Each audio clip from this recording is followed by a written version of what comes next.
Our Father, who art in heaven, hallowed be. Let's see, okay, I need to take out the trash right when I get home, and right after the Lord's Prayer, it's going to be the prayers of the church, and then we'll go on to the blessing, and then, but then after worship, hopefully we'll get home in time to take out the trash and clean the bike, and what else we got to do today? Oh, yeah, we're supposed to rearrange a little bit of the basement, and make sure that we get lunch before we do nap time. And maybe by the time we get in of nap time, it'll be time for huddle. And then when huddle's over, then we'll do dinner and bedtime at the end of the day. We're about to end. For thine is the kingdom and the power and the glory forever and ever. Amen. Hey everybody, it's Pastor Billy here. We're doing the Being Challenge, and we are certainly on day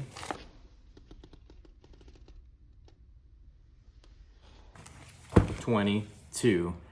And that's right, with the intro you see that we're going to talk a little bit about the Lord's Prayer and just how prayer in general is so important. And sometimes there's an assessment of how we are praying that's really important.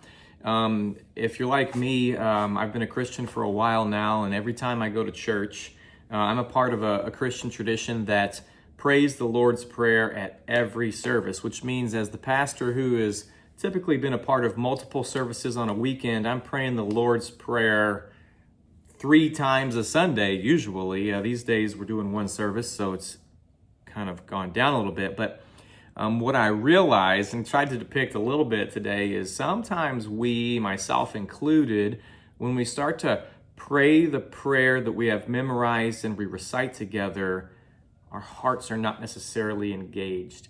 And because we know it so well by memory, we can sometimes just let our bodies say it out loud while our minds are focused on other things. I don't know if any of you have done that, where you've kind of already started processing what comes next. Maybe you're checking to see how much longer the service is going to be before you get to duck out and go see the game, or maybe go get that lunch that you're excited for.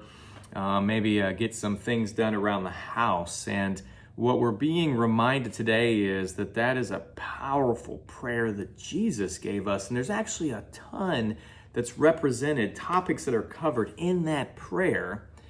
And so it deserves our utmost attention for us to be able to really give ourselves fully into that prayer. So today I'm encouraging you to do the challenge of the day. Even if you're behind, live in grace, open up to day 22, read through kind of Pastor Zach's reflections, and then take some time to write out your own prayer using the outline of the Lord's Prayer. Use your own words and reflect on the topics that are there in that prayer, and just embrace the reality that we get to call the creator of the universe Father.